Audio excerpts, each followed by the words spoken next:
Hello दोस्तों, comic story अड्डा पे आप लोगों का स्वागत है। मैं हूँ शिवानी और लेकर आई हूँ फिर से आज एक नई कॉमिक। मुझे कमेंट आया था कि बांकेलाल और तिलस्मी देव करके कोई कॉमिक थी, बट मुझे वो कॉमिक ढूंढने पर भी नहीं मिली। लेकिन जो मैं आज कॉमिक लेकर आई हूँ वो भी कम इंटरेस्टिंग नहीं है, तो कॉमिक का लीजिए मजा। और जिन लोगों को कॉमिक और पसंद हो तो शेयर कर दिया कीजिए, और अगर पसंद आती हो तो वीडियो को लाइक किया कीजिए, कमेंट कर दिया कीजिए, और अगर चैनल पर नए हो तो सब्सक्राइब भी कर लिया करो। और फिलहाल मेरी बटर बहुत हो गई, तो चलिए करते हैं कॉमिक को स्टार्ट और बढ़ते हैं कॉमिक की तरफ। बांकेलाल और तिलस्मी जाल, चित्रांकन है वेदी और कहानी है तरुण कुमार वाही द्वारा और संपादन है मनीष चंद्र गुप्त। राजा विक्रम सिंह का प्यारा नगर विशालगढ़ आजकल एक अजीबोगरीब मुसीबत में फंसा हुआ था।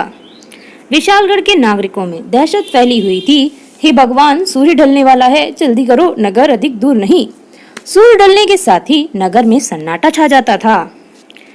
कारण प्रत्येक सुबह कोई न कोई व्यक्ति पत्थर में बदला हुआ मिलने लगा था, और यहाँ कुछ बातें चल रही हैं। अरे, यह तो कुम्हार है, अवश्य शहर में बर्तन बेचकर लौटते हुए इसे देर हो गई होगी। बेचारा अब पत्थर का हो गया है। न जाने किस मनहूस की नजर लग गई है विशालगढ़ को। भाइयों, अब चुप रहने से कुछ ना होगा। हमें महाराज से खुद चलकर सुरक्षा की मांग करनी चाहिए। हाँ, वरना एक दिन सारा विशालगढ़ पत्थर के लोगों से पट जाएगा। उधर राजा विक्रम सिंह स्वयं परेशान थे। राजवैद्य कुछ पता चला? महाराज, ऐसा लगता है कि राजकुमार को जीर्ण नाम की बीमारी है। इस बीमारी में शरीर के अंदर के भाग सुन्न हो जाते हैं और शरीर बेजान सा हो जाता है।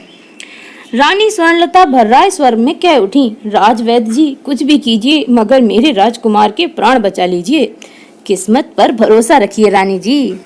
कुछ देर बाद, महाराज, इस बीमारी के 2 उपचार हैं। दो उपचार? जल्दी से हमें बताइए राजवैद्य कि यह उपचार क्या है। सोपू जाति के सर्प की लार राजकुमार की देह में प्रविष्ट कराई जाए। सर्प की लार? यह आप क्या कह रहे हैं राजवैद्य जी? बांकेलाल भी सोच में पड़ा हुआ है। घबराइए नहीं महामंत्री जी, सोपू जात का सर्प विषधर नहीं होता, बल्कि उसकी लार में इस बीमारी को अच्छा कर देने का चमत्कारी गुण होते हैं। ओह, किंतु यह सोपू सर्प मिलेगा कहाँ? विशालगढ़ से कन्याकुमारी तक कहीं भी। किंतु महाराज, यह दुर्लभ सर्प है, इसकी खोज में तो कई बरस लग जाएंगे। तब राजकुमार के लिए मृत संजीवनी बूटी का दूसरा उपचार ही उचित होगा। यह आसानी से सरयू नदी के तट पर ढूंढी जा सकती है। ओह, तब तो शीघ्र ही हम यह बूटी मंगानी होगी। यह सुनते ही बांकेलाल चौंक पड़ा। चल बेटा बांके, इससे पहले कि किसी की नजर तुझ पर पड़ जाए, खिसक ले यहाँ से, नहीं तो बूटी लेने तुझे ही जाना पड़ेगा। और यहाँ आवाज आई, बांकेलाल ठहरो बांकेलाल। मर गए, पड़ गई मुच्छड़ की नजर मुझ पर, बलि के बकरे पर। तब तक महामंत्री धर्म सिंह व राजवैद्य भी वहां आ पहुंचे। बांकेलाल, हमें देखकर तुम वापस क्यों जा रहे थे? वो महाराज, मैंने सब सुन लिया है महाराज। राजकुमार की बीमारी के विषय में सुनकर मैं सोपू सर्प की तलाश में जा रहा था। महाराज, सोपू सर्प चाहे दुनिया के किसी भी कोने में क्यों ना हो, मैं उसे ढूंढ निकालूंगा। सोपू ना मिला तो काले नाग से ढसवाकर ही अपने रास्ते का कांटा साफ कर दूंगा। वाह बांकेलाल, मुझे तुमसे यही उम्मीद थी। यह सुनते ही राजवैद्य जल्दी से बोला, बांकेलाल, सोपू सर्प के स्थान पर तुम मृत संजीवनी बूटी लेकर आओ, मैं तुम्हें उसकी पहचान के विषय में बारे में बता दूंगा। तो जल्दी कीजिए राजवैद्य जी, राजकुमार विशालगढ़ का इकलौता उत्तराधिकारी है। उसे कुछ हो गया तो मैं सारी दुनिया के सोपू सर्पों को भून कर रख जाऊंगा।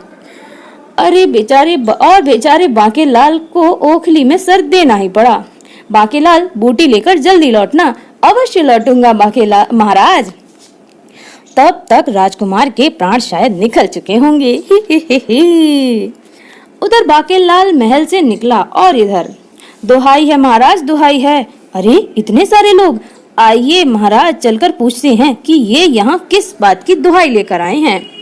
फिर जब राजा विक्रम सिंह को राज्य में आई विपत्ति का पता चला, क्या महामंत्री जी, हम ये क्या सुन रहे हैं? महाराज, ये अवश्य किसी शैतान की हरकत है। मैं शहर में गश्त बढ़वाने की व्यवस्था करता हूँ, वह शैतान बच न सकेगा। और उसी रात, मुझे तो डर लग रहा है, अगर उस शैतान ने हमें भी पत्थर का बना दिया तो हमारे बीबी बच्चों का क्या होगा? राजा का हुक्म है, बजाना तो पड़ेगा ही, वरना जान किसे प्यारी नहीं होती। और तभी हा हा हा हा हा हवा में उड़ती खोपड़ी एक सैनिक से टकराई, खटाक। अगले ही पर अरे ये तो पत्थर का हो गया। और तभी हा हा हा, अभी तो तुम सबको भी यही हाल होगा। हा हा हा, जादूगर कुक्कड़ शाह के पूरे विशालगढ़ को पत्थर के लोगों में बदल देगा।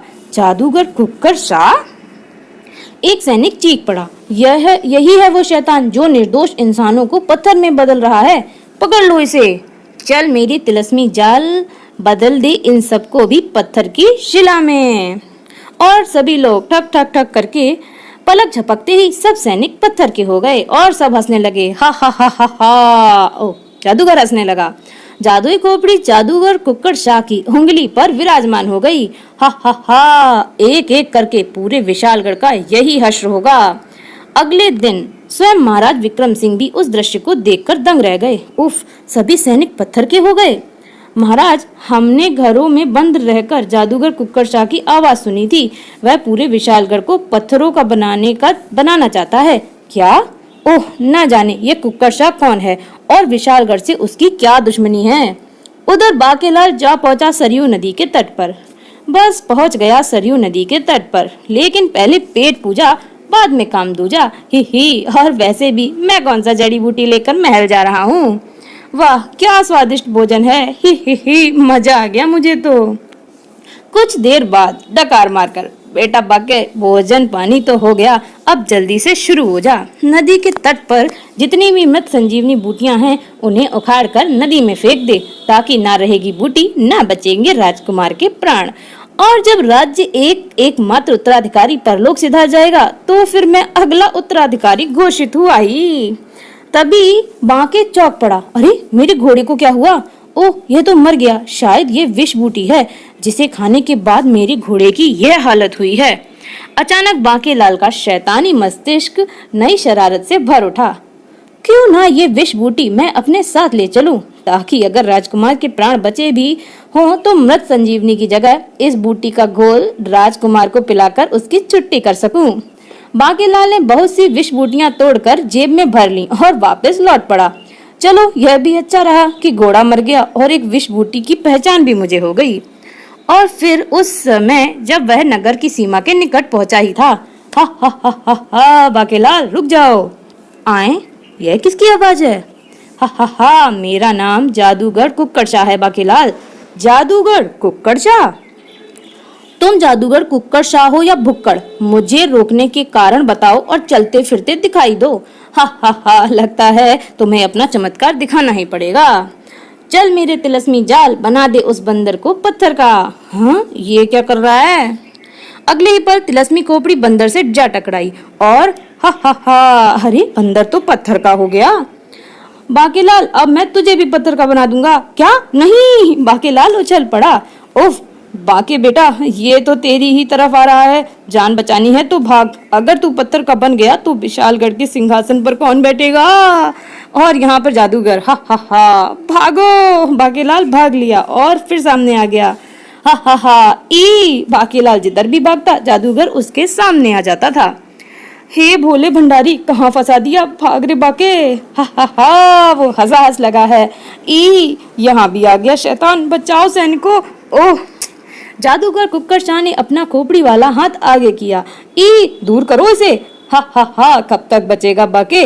तुझे पत्थर का बना कर ही छोड़ूंगा। ही, मैंने बहुतों को पत्थर का बनाया है, तुझे भी बनाकर छोड़ूंगी चोटी वाले। बाके उछलकर फिर भागा। जादूगर कुक्कड़ उसके पीछे पीछे लपका। बचाओ, मेरे हाथ से तुझे कौन बचाएगा बाके? और बाके भागा भाग लगा है। शीघ्र ही भागते भागते बाकेलाल की सांस धोखनी की तरह चलने लगी और वो हाफने लगा और अगले ही पल बाकेलाल कटे वृक्ष सा गिर पड़ा। हाय! और फिर जैसे ही उसकी आंखें खुली, ओह, शायद वह शैतान चला गया है। चलो, अच्छा हुआ, वरना कमबख्त मेरे ही हाथों मारा जाता। और तभी ही, मेरे बारे में तुम्हारा क्या ख्याल है बाके? इससे पहले कि बाकेलाल फिर से दौड़ पड़ता, बस बाकेलाल, बहुत भाग लिए। अब अगर तुमने भागने की चेष्टा की तो मैं अपने तिलस्मी जाल को तुम्हें पत्थर का बनाने का आदेश दे दूंगा। जादूगर भाई, अगर तुम मुझे पत्थर का बनाना चाहते तो कब का बना चुके होते। अवश्य तुम्हारा कोई कार्य है मुझसे अटका हुआ है। तुमने ठीक कहा बाकेलाल, मुझे सचमुच तुम्हारी मदद की आवश्यकता है। अगर तुमने मेरी मदद नहीं की तो मैं तुम्हें छोड़ूंगा नहीं, पत्थर का बना कर दम लूंगा। ओह, तो मेरा सोचना ठीक निकला। बाकेलाल, मुझे काली गुफा का चिराग चाहिए। काली गुफा का चिराग? अगर मुझे वह जादुई चिराग मिल जाए तो मेरी शक्तियां कई गुना बढ़ जाएंगी और अपने दुश्मनों को पत्थर में बदलने के लिए मुझे इस प्रकार दर दर भटकना नहीं पड़ेगा। लेकिन भुक्कड़ शाह, मेरा मतलब कुक्कड़ शाह, तुम इतने बड़े जादूगर हो, इतने मामूली सी काम के लिए तुम्हें मेरी जरूरत क्यों पड़ी? इसका भी एक कारण है। उस गुफा में केवल कोई पुण्यात्मा व्यक्ति ही घुस सकती है। मैंने भीतर घुसने की चेष्टा की तो मारा जाऊंगा ना। हो, तब तो तुम गलत आदमी से टकरा बैठे हो, जादूगर बुक्कड़, मेरा मतलब कुक्कड़ शाह, क्योंकि मैं तो इस दुनिया का सबसे बड़ा पापी हूँ। मेरे पापों की सजा के लिए तो भगवान एक और नरक बनवा रहा होगा। ही।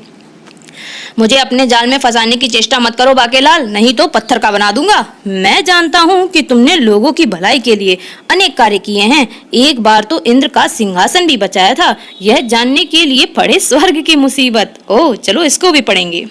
बाकेलाल, तुमसे बड़ा पुण्यात्मा व्यक्ति और कोई हो ही नहीं सकता, इसीलिए मेरा यह कार्य तुम्हें करना ही होगा। मर गए। ए मेरे जादुई जाल, बाकेलाल को बंदी बनाकर काली गुफा ले चल। और दूसरे ही पल बाकेलाल तिलस्मी जाल में फंस चुका था। अरे ओह, और ये खोपड़ी हंसे जा रही है। हाय, ये मेरी क्या हालत बना दी तूने कमबख्त। अब तुम्हें इस कैद से छुटकारा काली गुफा पहुंच कर ही मिलेगा। और फिर गुफा पर पहुंचते ही यह खुला मेरा जादू और ये गया चोटी वाला जमीन पर। हे। हाय मेरी कमर। बाकेलाल, वह रही काली गुफा। जल्दी से इसमें घुस जाओ और जादुई चिराग लाकर मेरे हवाले कर दो। अच्छा जादूगर भाई, तुम्हारा कहना मैं कैसे टाल सकता हूँ? और बेचारा इसमें तो बहुत अंधेरा है। भीतर जाते ही उजाला हो जाएगा। और उसने लात मार दी। ओह, बाकेलाल फिसलता हुआ एक स्थान पर जाकर रुका। ठाक, हाय, मर गया। बाकेलाल अपनी किस्मत को कोसता हुआ खड़ा होकर आगे बढ़ा।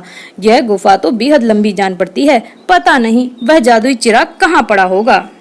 तभी बाकेलाल के ऊपर कोई चीज आकर गिरी।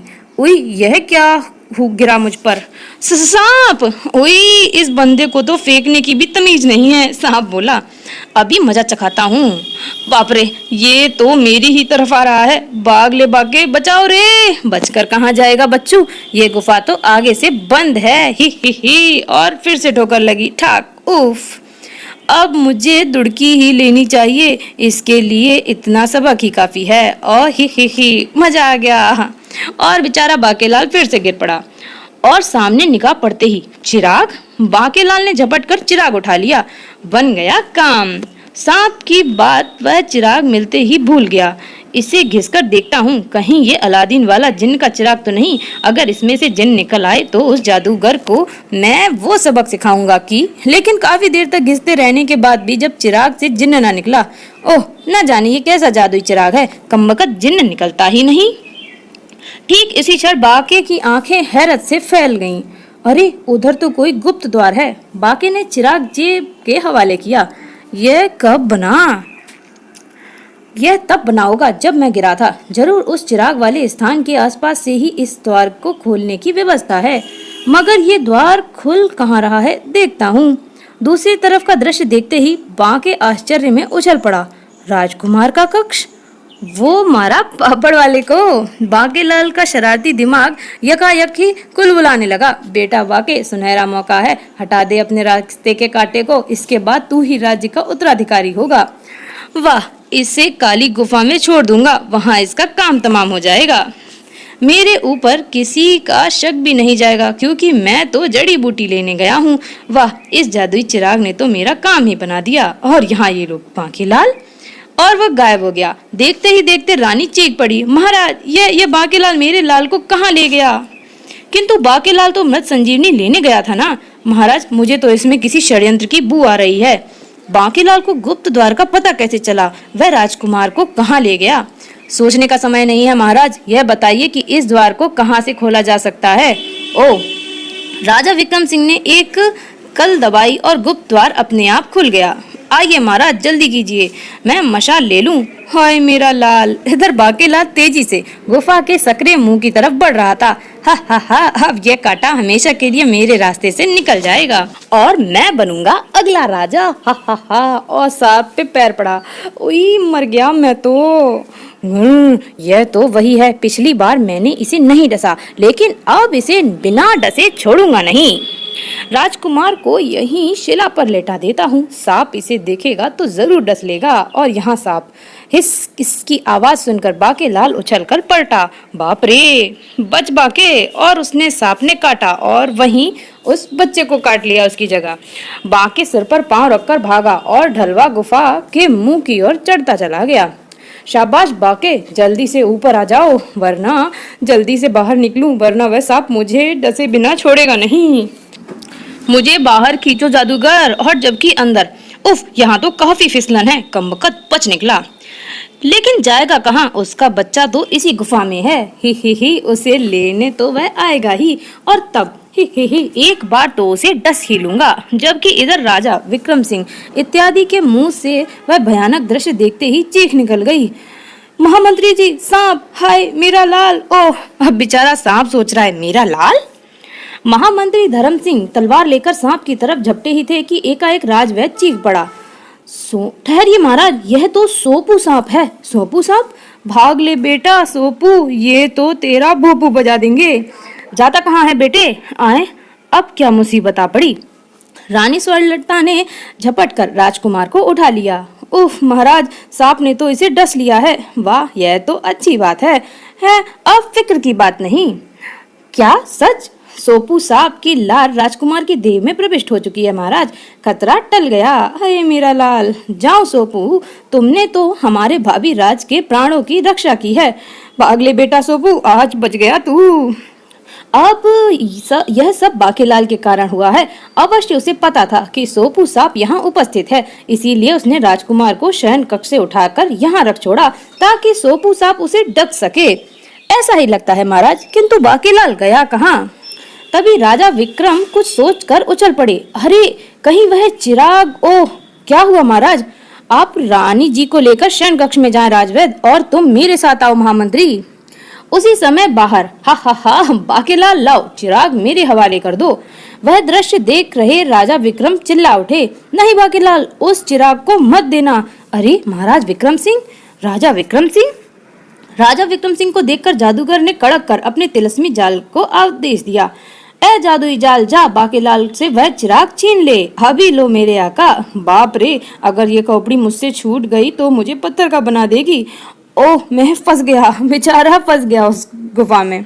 हड़बड़ी में बांके भागा तो टकरा गया एकदम पीछे खड़े पेड़ से। आह, मर गया रे। तभी राजा विक्रम सिंह ने गुफा से बाहर निकलकर वह चिराग उठा लिया और उधर, ए मेरे जादुई जाल, तू बांके को पत्थर का बना, मैं अपने पुराने दुश्मन से चिराग लेता हूँ। हा। ओह, उधर जैसे ही वह जादुई खोपड़ी गिरे पड़े बाकेलाल की तरफ लपकी। ही, अब तेरी तमन्ना पूरी होगी, तुझे पत्थर का बनाकर। राजा विक्रम सिंह ने चिराग को तुरंत नीचे जमीन पर पटक दिया, धड़ाम। इसी के साथ तिलस्मी जाल एक धमाके के साथ टुकड़े टुकड़े होकर बिखर गया। धड़ाक। हैं? जादूगर कुक्कड़ सिंह क्रोध में गरज पड़ा। विक्रम सिंह, तूने मेरे तिलस्मी जाल की शक्ति को खत्म कर दिया, मैं तुझे नहीं छोड़ूंगा। जादूगर ने झपट कर विक्रम सिंह की मूंछें पकड़ ली। मैं तेरी मूंछें उखाड़ दूंगा। ओई बाकेलाल, बचाओ। हर एकाएक बाकेलाल का मन फिर से एक नई शरारत से भर उठा। वाह, आसपास कोई नहीं है, क्यों ना यह विष बूटी मैं जादूगर कुक्कड़ शाह को दे दूं ताकि राजा विक्रम सिंह को खिलाकर उसका पत्ता साफ कर दे। यह सोचकर वह बोला, जादूगर कुक्कड़ शाह ठहरो, यह मुच्छर तुम्हारा ही नहीं मेरा भी दुश्मन है। क्या बाकेलाल, यह तुम क्या कह रहे हो? मैं ठीक कह रहा हूँ जादूगर, तुम इसे समाप्त करना चाहते हो ना? ये लो विष बूटी, इसे खिला दो, पलक झपकते ही इसका काम तमाम हो जाएगा। हा, और मुझे तुम अपना दोस्त ही समझो। हा। जादूगर सोच में पड़ गया। बाकेलाल धोखेबाज। लेकिन यह क्या, जादूगर ठहाका लगा उठा। हा, बाकेलाल, तुम मुझे मूर्ख समझते हो, पर मैं उतना मूर्ख हूँ नहीं जितना दिखता हूँ। हा, मैं जानता हूँ तुम मृत संजीवनी की तलाश में महल से निकले थे। मैं ये विष बूटी नहीं, मृत संजीवनी बूटी है। जैसे विक्रम सिंह को खिलाकर तुम उसे अमर करना चाहते हो, किंतु यह बूटी अब मैं खाऊंगा। हा, और विष बूटी खाते ही हाय बेड़ा गर्क। जादूगर विष बूटी खाकर मर तो गया, तो क्या हुआ, अभी भी एक मौका है मेरे पास। मैं राजा विक्रम का टेटुआ दबाकर लाश जंगल में फेंक देता हूँ। अभी बांकेलाल सोच ही रहा था कि तभी महामंत्री सैनिकों के साथ वहां पहुंच गया। हाय बांकेलाल, अगर तुम न होते तो आज वह जादूगर भीमा मुझे जिंदा न छोड़ता। लेकिन बांके, वह सचमुच विष बूटी थी। अगर जादूगर मुझे खिला देता तो नहीं महाराज, मैं जानता था कि वह जादूगर यह बूटी अमर होने के लालच में खुद ही खाएगा। और तभी महाराज, आपके लिए एक नहीं दो खुशखबरियां हैं। पहली ये कि राजकुमार गुफा में सोपू सांप के लार से अच्छे हो गए, और दूसरी कि शहर में जितने भी लोग जादूगर द्वारा पत्थर के बना दिए गए थे, जादू टूटते ही सब ठीक हो गए। और यह सब हुआ मेरे बांके के कारण। बांके राजकुमार को गुफा में उठाकर ना लाता तो बांके तुम्हें कैसे पता था चला कि गुफा में सोपू सांप है। हाँ, चल बेटा बांके, टूटी योजना की टांग, अब अपनी जान बचा। महाराज, दरअसल ये सांप तो मुझे राह में दिखाई पड़ा था, तभी शिव की भविष्यवाणी हुई, बांके यही सोपू सांप है। अब आप तो जानते ही हैं कि शिव जी की मेरे ऊपर कितनी कृपा है। बस मैं सांप को लेकर लौट ही रहा था कि देखा यह कमबख्त जादूगर बूढ़े के वेश में इस गुफा के पास चहलकदमी कर रहा है। मुझे देखते ही वह मुझसे कहने लगा, मेरा बेटा मेरा चिराग इस गुफा में गिर गया है। वह चिराग मेरे बापू की अंतिम निशानी है। आप फिक्र न करें बाबा, मैं अभी गुफा में जाकर चिराग ले आता हूँ। मुझे भी उस गुफा के रास्ते ही कुमार के कक्ष में जाना था। दरअसल शंकर भगवान ने ही मुझे यह रास्ता समझाया था ताकि मैं चुपके से कुमार को ले जाकर ठीक करके आप सबको हैरान कर दूं। फिर बच्चे को सोपू सांप के निकट छोड़कर मैं बाहर आया तो बूढ़ा जादूगर के वेश में आ गया। हा, मैं जादूगर कुक्कड़सा हूँ, वह चिराग मुझे दे दे बांकेलाल। बांकेलाल ने अपनी बात समाप्त की तो विक्रम सिंह बोले, ओह, उसने गुफा में से चिराग लाने के लिए तुम्हें इसलिए कहा बांकेलाल क्योंकि अगर वह स्वयं भीतर जाता तो राजगुरु के श्राप के कारण मारा जाता। ऐसा क्यों महाराज? बांकेलाल, पूरी कहानी तो मैं तुम्हें फिर कभी बताऊंगा। अभी इतना जान लो कि जादूगर भीमा ने पहले भी एक बार जादू में उत्पात मचाया था।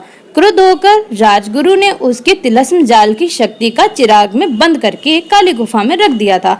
लेकिन जादूगर भीमा कुक्कड़शाह बनकर नई शक्तियां हासिल करके फिर से उत्पात मचाने चला आया और मैं बांकेलाल की अनोखी सूझबूझ से मारा गया। हाँ, अब तेरा क्या होगा रे बांकेलाल? बेचारे की योजना की फिर टांग टूट गई और सभी लोग बांकेलाल के जयकारे लगाने लगे, बांकेलाल की जय।